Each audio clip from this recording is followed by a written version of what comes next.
Okay, so today we are looking at three major events in American history. The moon landing, the assassination of JFK, and 9/11. Now, as you may know, the official story is something that a lot of people do not accept. Okay, so we're going to look at the official story, and then we'll see some of the issues with the official story. So first, I want to show you some videos. First, we're going to watch the moon landing. So in 1969, July 20th, they shoot three men into space, Buzz Aldrin, Michael Collins, Neil Armstrong. Neil Armstrong becomes the first man in the world to walk on the moon. Okay, and this is his journey. All right, so let's watch it together.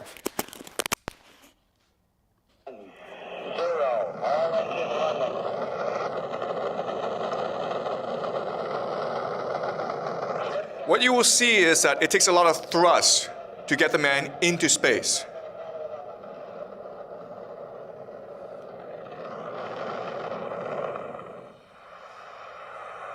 40 feet down, 2.5. Picking up some dust. 30 feet, 2.5 down. Big shadow.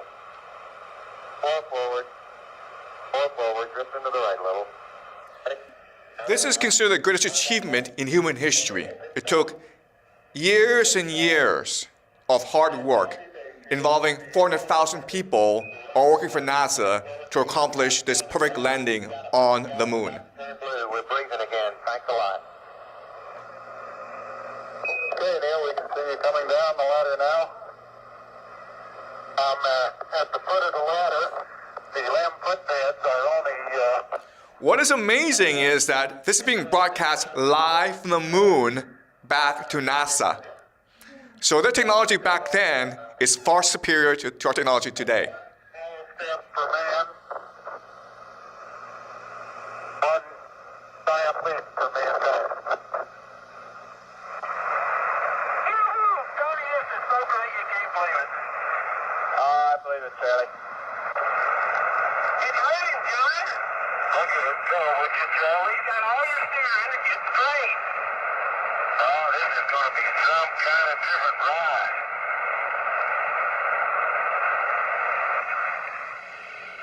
Hippity hoppity, hippity hoppity, hippity hopping over hill and dale. I know this looks fake, but it's not, okay? This is official NASA footage, live from the moon. And this is the best part, okay? The best part is when they return from the moon back to Earth. You see how easy it is? It's just like they just fly up. No resistance at all, okay? Perfect. Humanity's greatest achievement. Now, what's amazing is that while they were on the moon, President Nixon and the astronauts had a phone conversation. Okay? We'd like to get both of you in the field of view of the camera from us. Yeah, I think something rather important is coming up here. Neil and Buzz. This is being broadcast live to American people. Okay? We'd like to say a few words to you, over.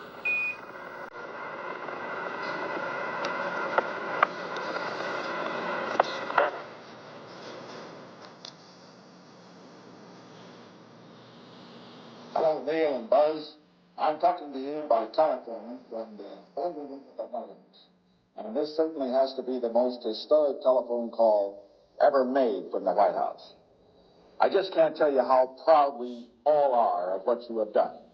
For every American, this has to be the proudest day of our lives.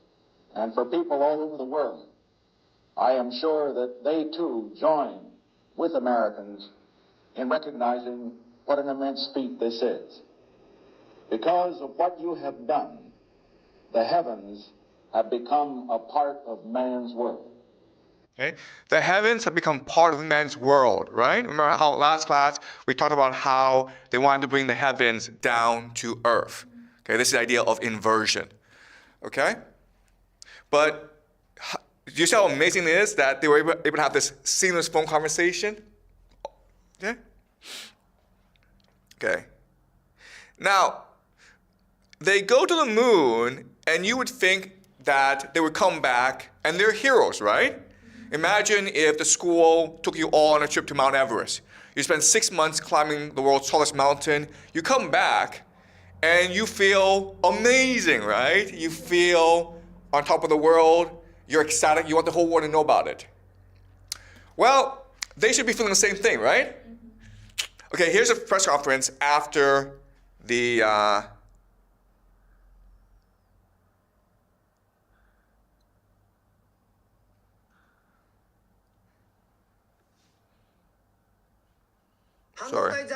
Sorry. I have two brief questions I'd like to ask, if I may. When you were carrying out that incredible moonwalk, did you find that the surface was equally firm anywhere, or were there harder and softer spots that you could detect? And secondly, when you looked up at the sky, could you actually see the stars and the solar corona in spite of the glare?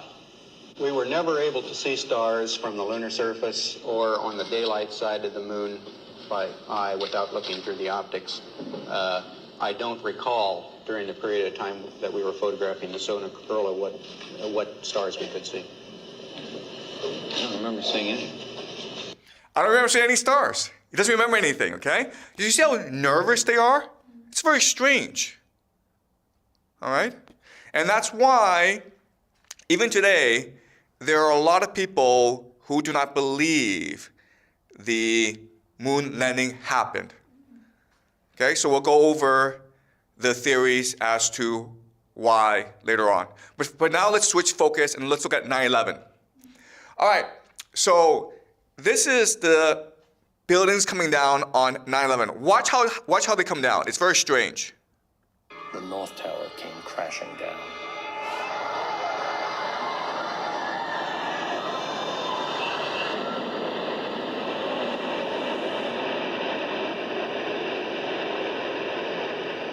Rumble. So this is strange because a plane hit that building, right? Now it's on fire.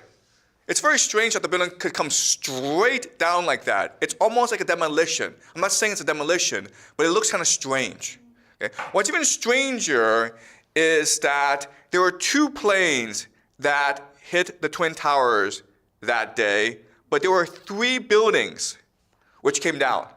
The North Tower, the South Tower, and building number 7, which was across the street. Nothing hit that thing. It came down, okay? So let's watch the video.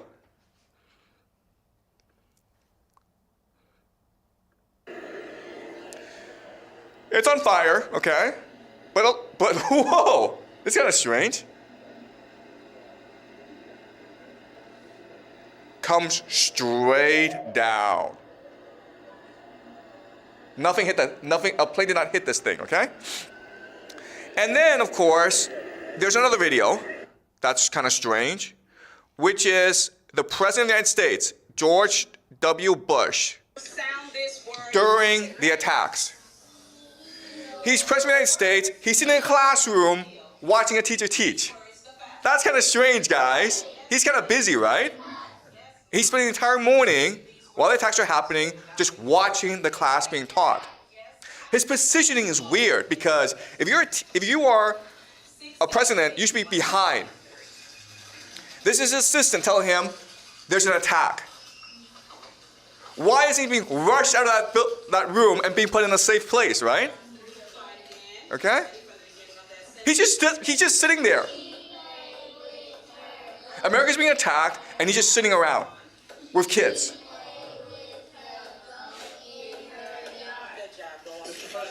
Aware of the reports of the plane crash in New York? Is there any talk about that? Thank you all. You can step out the way. Okay, so a reporter is asking him, Mr. President, do you know that America is being attacked right now? And he's like, we'll talk about it later. He's not worried. At this point, no one knows who's attacking America. No one knows how large the attack is. As President of the United States, he should be rushed immediately to a safe location. And he's not worried. He's like, we'll talk about it later. Very, very strange, okay? And that's why, even today, people are suspicious about what happened. Okay, guys, So, having seen the videos, let's go over what happened, okay?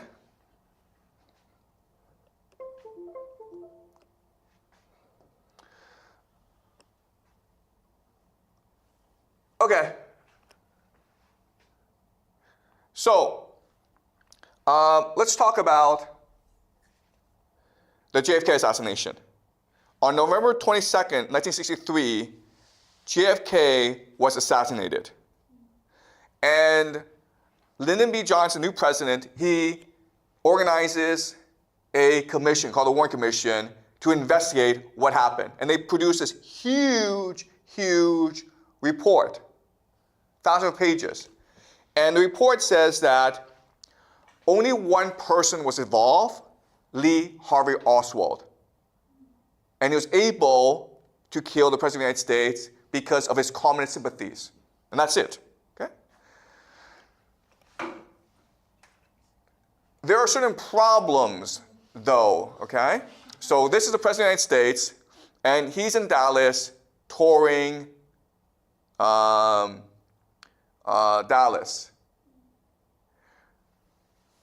I want to point something strange about this picture, okay? You see how in the front, JFK is in the front, but all the security is behind him. That makes no sense. What's the point of security if the security is all behind him, right? Because if someone rushes and attacks him, they're too far behind, right? Also, you see how the bodyguards and the police officers are to the side? Well, that's to prevent snipers, right? So my question then is, why is this car behind structured in a way to protect the people inside, but the car carrying JFK, it doesn't have any bodyguards? That's kind of strange. All right? This is the location, the map of the motorcade. So JFK, he's streaming down, and then when he gets into the spot, Lee Harvey Oswald is able to take 3 shots at him and kill him at the spot. So Lee Harvey Oswald takes 3 shots and kills JFK. But as you can see, the problem with this location is there are actually lots of places where you can take a shot at the president because he's in an open car with no security. And there were a lot of witnesses who believe that there were other shooters as well, at least one more shooter. And they heard the shot from other places. Many of these witnesses, almost 30 of them, were all killed or they died mysteriously soon afterwards. That's very strange. This is the menorah, okay, which is a holy candle in the Judaic tradition. You see how the shape is very similar to this plaza called Dealey Plaza? What's also interesting about Dealey Plaza is it was the site of the first Freemason large temple in Texas. Okay, so there are these religious significance to this place. It was almost like they picked this place for a ritual sacrifice. Okay? So we'll talk about the Freemasons later on because they're very important. The Freemasons are the ones who some say control America. Okay.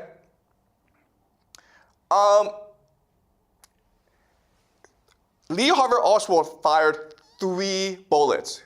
And there's one bullet which hit JFK. But it's called a magic bullet because it was also able to ricochet off JFK and hit Governor Connolly, who was also sitting in the car as well. Okay?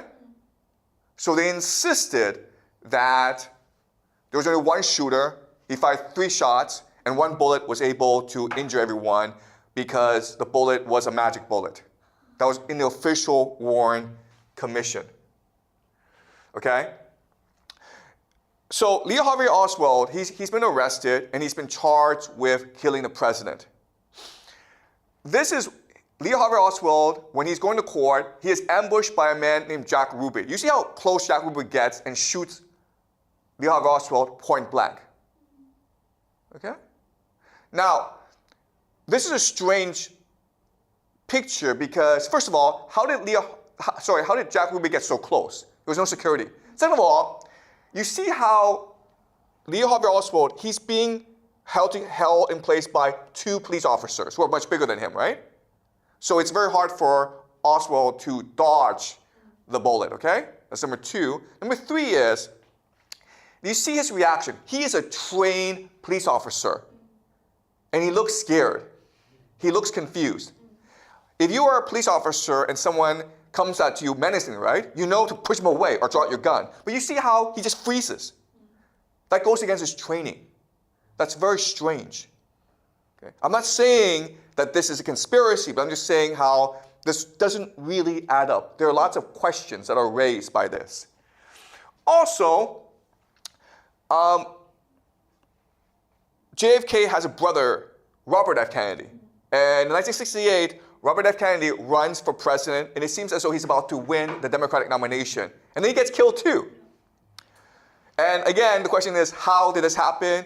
And it's a mystery how this man, named Sirhan, and he does not look like a killer, okay? Lee Harvey Oswald does not look like a killer. He does not look like a killer either, okay? But they charge him with a crime, and he's still in prison. And even today, he's saying, I didn't do it. Okay? All right. So now let's look at 9/11. And as you can see from some of the video footage, it's very suspicious what happened. There's other things that are suspicious about what happened. First of all, a month after the Twin Towers came down, all that concrete and steel was shipped to China. Yes. The Twin Towers, the debris is now in China, being put in other skyscrapers. Who knows, okay? But that's kind of strange because you would obviously want to run an investigation before you ship that thing off. But they did not do the investigation. They shipped that debris to China right away. That's the first thing. Second thing is that never in the history of humanity has a fire brought down a skyscraper. Never before and never afterwards. Investigators explained that what happened was that the jet hit the skyscraper, and then because of the explosion, because of the gas, the steel frame started to melt, okay? And then when the top melt, it started to melt the bottom one, and the bottom one, and the bottom one, and this is what we call the pancake theory. Never in human history has this happened before, except with the 3 buildings on 9/11. Okay, and the third, and then 2 planes brought down 3 buildings. The last thing is that the plane, the explosion was so intense that no bodies were recovered, no luggage was recovered, but we found their passports. Okay? We found their passports. These are the 19 hijackers who the government decided was solely responsible for the attacks. They had no help. They had no government help. They just acted by themselves, and they got really lucky. Okay, the luckiest people on the planet. As you can see, this is their passport that was found on a plane wreckage. Didn't find any bodies, didn't find any luggage, but we found the passport. So we know for sure that it was a terrorist and no one else. This is a boarding pass. This is the boarding pass. Okay? Found in the debris of the Twin Towers. Pretty lucky. But this is conclusive proof that the terrorists were responsible and no one else.